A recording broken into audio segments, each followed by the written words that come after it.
manao hiatrany ny fanomponan'Andriamanitra isika tonga amin'izao alatsinainy fa 7 volana febroary izao.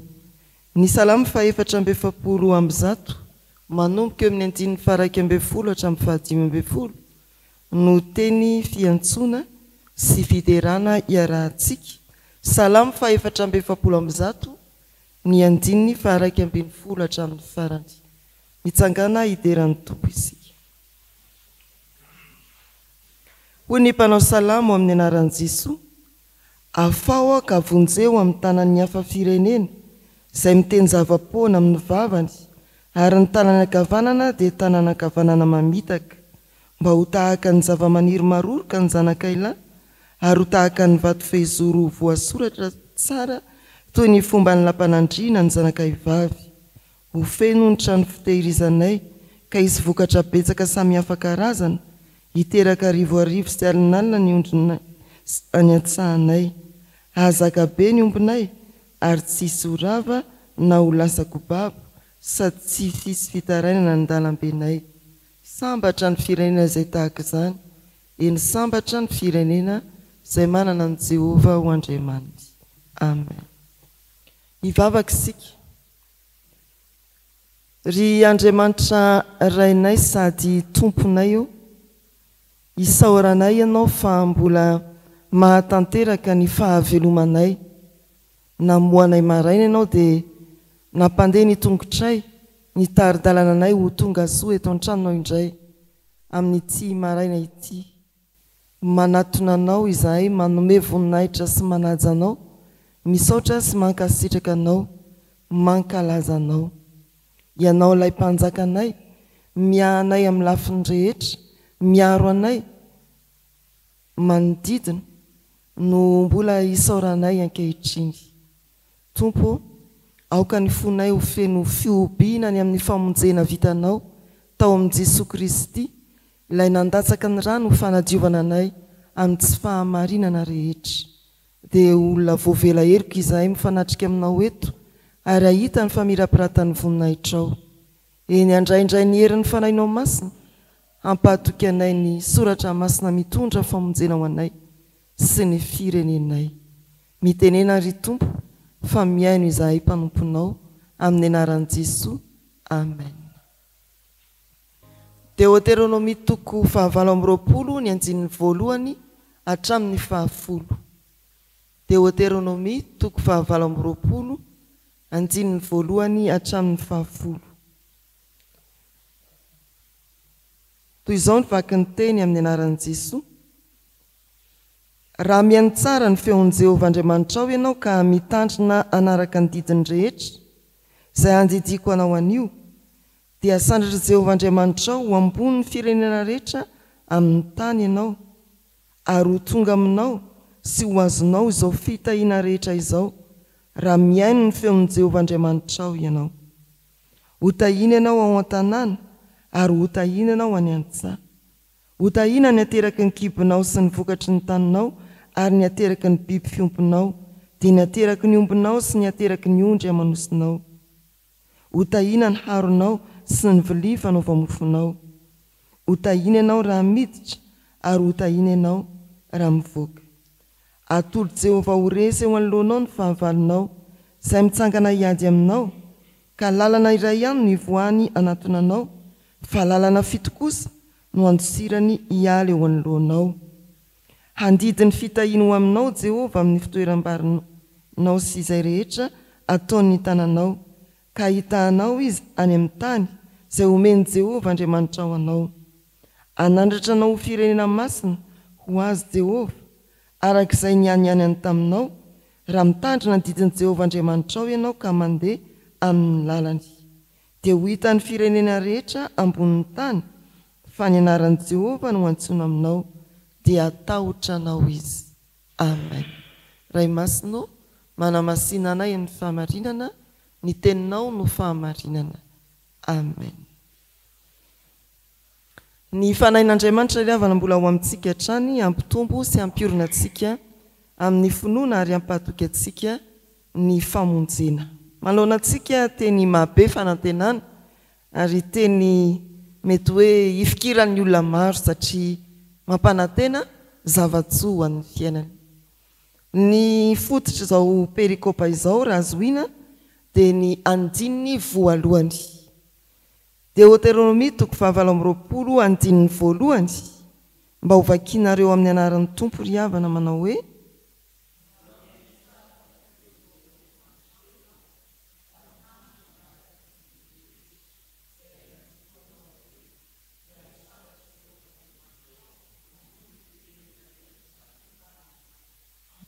ery ambany amin'ny andininy 10 dia manao hoe amin'ny anaran'ny Tompo dia ho hita ny firenena rehetra ambonin'ny tany fa ny anaran'i Jehovah no antsoina aminao dia atahotra anao izy. Firenena asandratr'Andriamanitra no ny fankatoavana, ny fiainoana sy ny fankatoavana ny didin'Andriamanitra rehetra. Eto amin'ity soratra masina ity dia tsara ihany no mampatsiaro fa Mosesy dia mivantana amin'ny zanak'Israely, ireo vahoaka n'Andriamanitra, ireo zanaky ny teny fikasana, niala avy any Egipta hiditra amin'ny tany Kanana, ireo vahoaka n'Andriamanitra. Ary mampatsiahy ny didin'Andriamanitra izy, mampatsiahy sy mitaona ny fanatanterahana ny didin'Andriamanitra izy eo am-piomanana amin'ny fidirana ny tany Kanana. Amafitsiny eto fa ho an'ny vahoaka n'Andriamanitra raha miaino sy manaiky hitandrina anaraka ny didy rehetra ny vahoaka dia anandratra azy Andriamanitra. Raha akisaka amin'ny fiainantsika ankehitriny aty amin'ny fotoana ny fiangonana kristianina zany, ny hitenenana azy ity dia isika vahoaka n'Andriamanitra, isika mpanompon'Andriamanitra, isika nanaiky an'i Kristy ho tompo sy mpamonjy. Manakambara amintsika izao soratra masina izao, ireo firenena no fidian'Andriamanitra, ireo olona lalain'Andriamanitra ho an'ny tenany, izany no ilazana azy ity. Kanefa dia ampieritreritra koa no hoe tena tanteraka ve zany amin'ny fiangonana, amin'ny olon'Andriamanitra tsirairay, amin'ny isa-tokantrano, amin'ny fianakaviam-be taranaka kristianina. Raha mahaino tsara ny feon'i Jehovah Andriamanitra ao ianao ka mitandrina anaraka ny didiny rehetra izay andidiko anao anio, dia asandratry Jehovah Andriamanitra ao ho ambony ny firenena rehetra amin'ny tany ianao.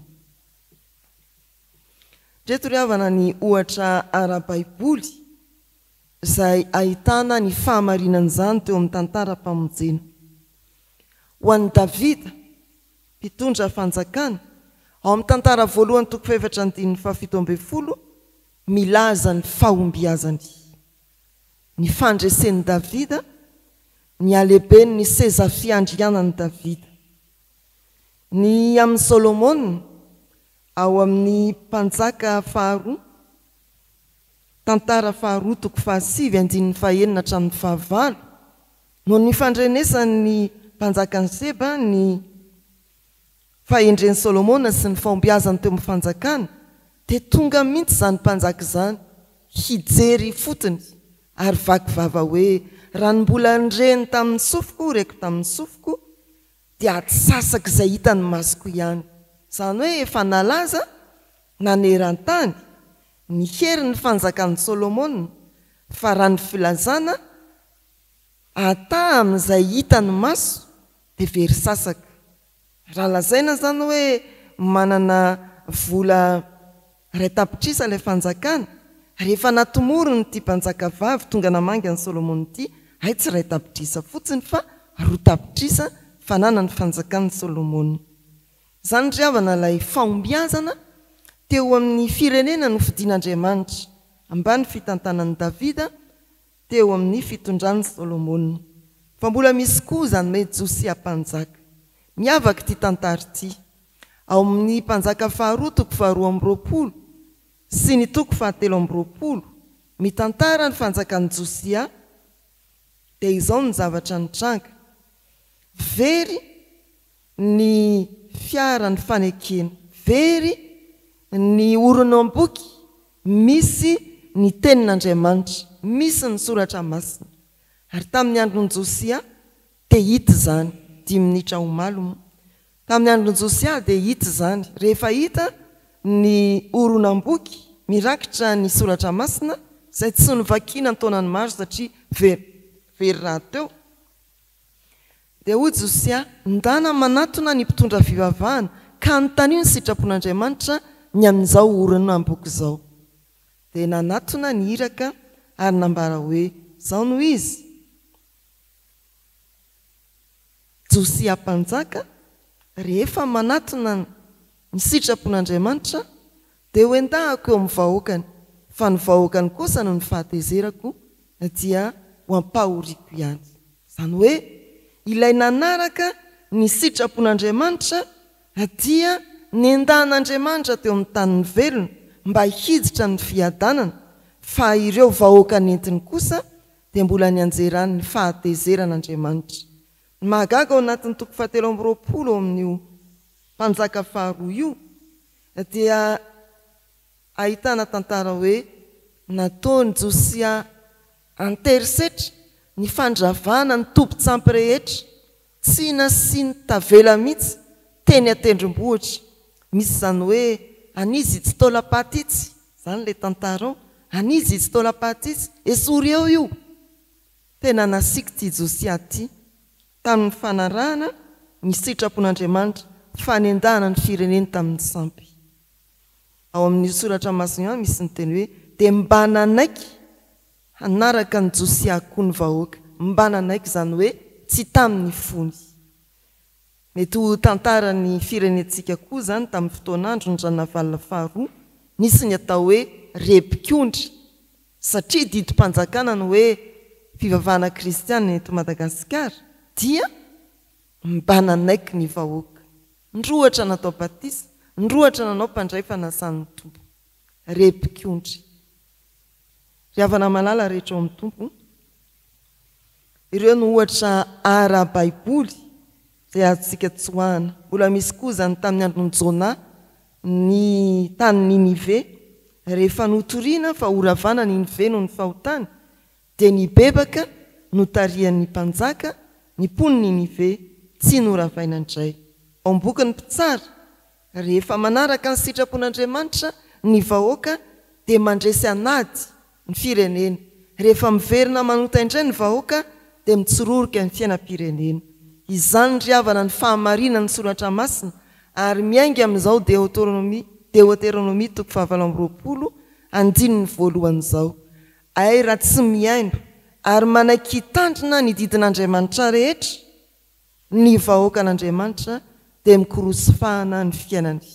Hitantsika koa ny mifanohitra amin'izao etsy amin'ny 5:15 ampitetsy.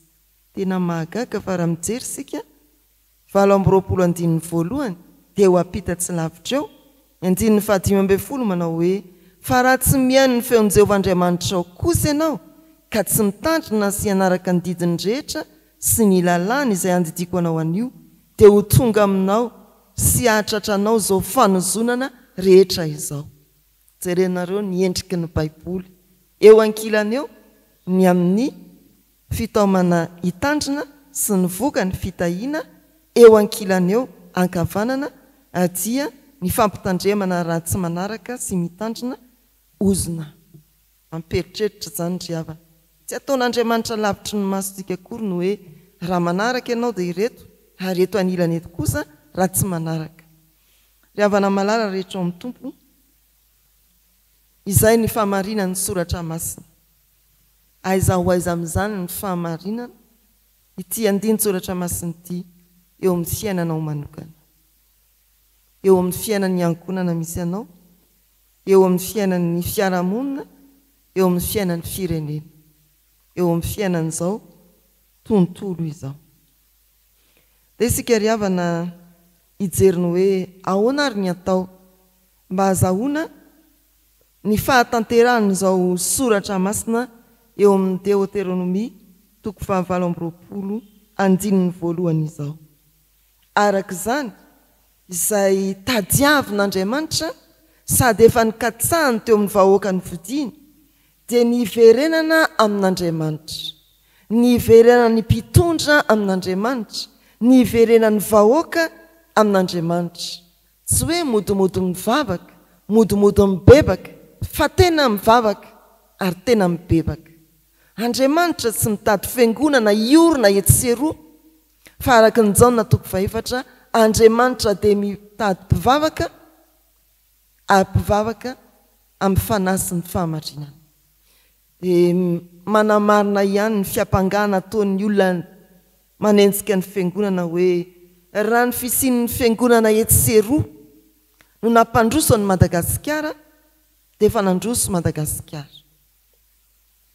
Fa marina ara-baiboly na iorina etseroa azy ny fiangonana kanefa tsy hibebaka marina ny mpitondra ary tsy hiverina marina amin'Andriamanitra isika isambatan'olona dia eo foana ihany io sary manala baraka ny firenetsika, sary tsy manome voninahitra an'Andriamanitra indrindra koa.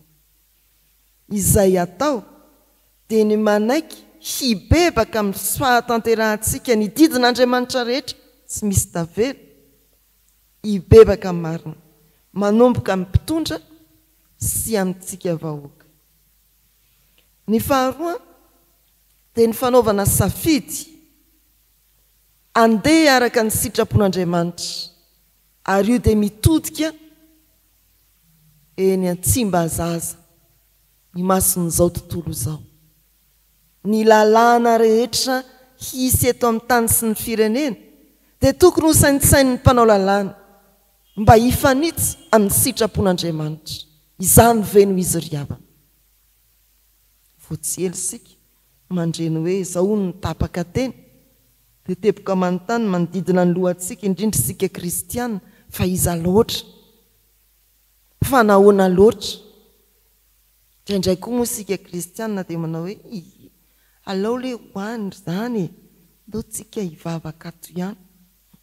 Fa inona koa mitady fiangonana tena mijoro amin'ny fahamasinan'Andriamanitra. Ilay firenena voafidy ajorony amin'ny fahamasinana ary antsony tena hitory ny fibebahana marina eto amin'ny firenena. Zasianao ny fiangonana tena mandeha amin'ny fahamasinana ve zasianao? Zasianao ny fiangonana tena mitory ny fibebahana ve izasianao? Miandry ny fiangonana ny fahatanteran'izao Deutéronomie 7:20 izao. Avelao adidin'ny mpitondra fanjakana izay tandrify azy, fa imasotsika kosa ny andrasan'Andriamanitra amintsika. Iaina amin'ny fahamasinana atao anatin'ny fiangonana amin'ny maha-kristianina antsika isambatanona sy isan-tokantrano ary tory ny fibebahana amin'ny hafa. Fa tsy maintsy mijery ny akaiky indrindra koa isika dia ny isan'ankonana. Tena miaino ve ny isan'ankonana? Mitandrina ny didin'Andriamanitra rehetra ve ny isan'ankonana ao ambany tafitrano ao? Dada, neny, zoky, zandry. Dia ataovy ny antotanisan'ny ankonana aminareo 10 mianaka. Firy ilay tena manaja ny didin'Andriamanitra rehetra, ary firy no manaja ny ampahany? Firy amin'ny 10 mianaka io no tsy mankatoa mihitsy. Feritreritra izany ry havana mba tsy hanomezantsiana be fahatany ny mpitondra fanjakana, ny tompon'andraikitra samihafa, fa isika isam-pianakaviana firenena nalain'Andriamanitra ho an'ny tenany, ataovy ny antotanisa. Firy ny andeha mivavaka isaky ny lahady, firy ny mandeha tsindraindray, firy ny tsy mandeha mihitsy, ary amin'ireo tonga mandeha mivavaka isaka lahady, firy ny tena miaina, ary amin'izay ny aina firy ny tena mankatoa. Dia mahitsika fa mintsana tsy kelikely eo ny isatsika dia azagaga raha ohatra ka voalahatra ho firenena manitra ihany Madagasikara kanefa mba tsy hakivy atsika dia manitra loatra ny malagasy Madagasikara tsy misy firenena zato isan-jato manan-karena eto amin'izao tontolo izao. Raha mijery ny toe-karem-pirenena samy hafa isika tsy misy izay tsy manana trosa ireo fa ny fitantanana ny trosa no samy hafa, ny habetsahan'ny trosa no samy hafa. Na izay lazaina mandroso indrindra maneran-tany azy mbola mivelona amin'ny trosa ny ampahany fiodinan'ny fireneny. Izany no ilazana hoe raha tsy ety todika tanteraka amin'Andriamanitra izao tontolo izao tsy ho toa aminy. Ny Deutéronomie 7:20 mbola isy manitra ihany na any amin'ny firenena farany mandroso azy, mbola isy ho sahirana de sahirana aty amin'ny firenena andalam-pandrosoana lazaina koa hoe manitra. Ry havana malala rehetra ao amin'ny tompo, tsy adonoina fa ao amin'ny solatra masina tsy hoe fanatanterahany didin'Andriamanitra rehetra izay ihany fa anisan'ny sitrapon'Andriamanitra koa ny fandraisana andraikitry ny tsirairay araka ny Tesalonianina 2:7-10 manao hoe izay tsy miasa aoka izy tsy hinana. Indraindray ny olona tsy hanasa fa ny tranony aza tsy voapiry ny fandrinana. Misy zany dia iza moa zany, iza zany ny andrasanao apirina amin'ny fandrinanao? Filoham-pirenena. Zany andrasana amin'ny filoham-pirenena daholo. Tokotaniny aza tsy voafafany, lambany tsy voasasany, mitady mpanasa lamba ao karamaina nefa ianao azy tsy hanasa. Ry havana malaritra ny tompo zany dia mampieritreritra tena miankina amintsika tanteraka. Ny fiainotsika, ny fankatoavantsika ny didin'Andriamanitra rehetra izay mitaona antsika hitandrina ny sa, hitandrina ny didiny araka ny Genesis 2:2-12 sy 7:12 novizana tamintsika tao anatin'ny herinandro ny fianakaviana. Miantso antsika amin'izany Andriamanitra mba hatoa izao teny fikasana feno fitahiana izao. Mandihana ary mba ho amintsika ny soratra masina araka ny Deutéronomie 7:20 ary ho fiainantsika koa zany hoe raha ny oloko marina izay nantsony amin'ny anarako. Tantara 2:7-14 hainy maro tsy anjery fa tena tokony ho fiainany rehetra. Amen. Ivavaka isika. Andriamanitra misaotra anao zahay no ny nandrenesana indray ny teninao. Misaotra fa anisan'ny andiny soratra masina anjara mofinaina mety mahabe fanantenana nefa mahabe resaka koa.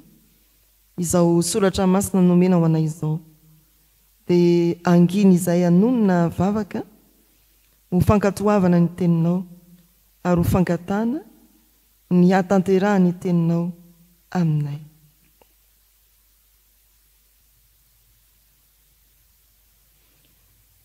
Misaotra tompony amin'izay mampahatoky anay fa manomana ny tsara indrindra ho anay ianao no ny fahavononanay hankatoza irenay.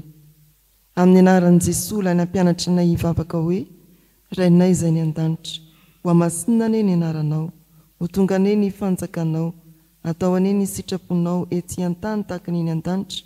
Meo anay an'io izay nasahaza ao anay, ary mamela ny elokay tahaka ny namelanay izay meloka taminay. Aza nitondra anay amin'ny fakapanahy, manafahanay amin'ny ratsy ianao ny fanjakana sy ny hery, ary ny voninahitra mandrakizay. Amen. Raisoa ny tsodrano tononona amin'ny anaran'ny Tompo. Ho tahiny ianao raha miditra, ary ho tahiny ianao raha mivoaka. Mandihana amonjy ianao ny tenin'Andriamanitra. Amen.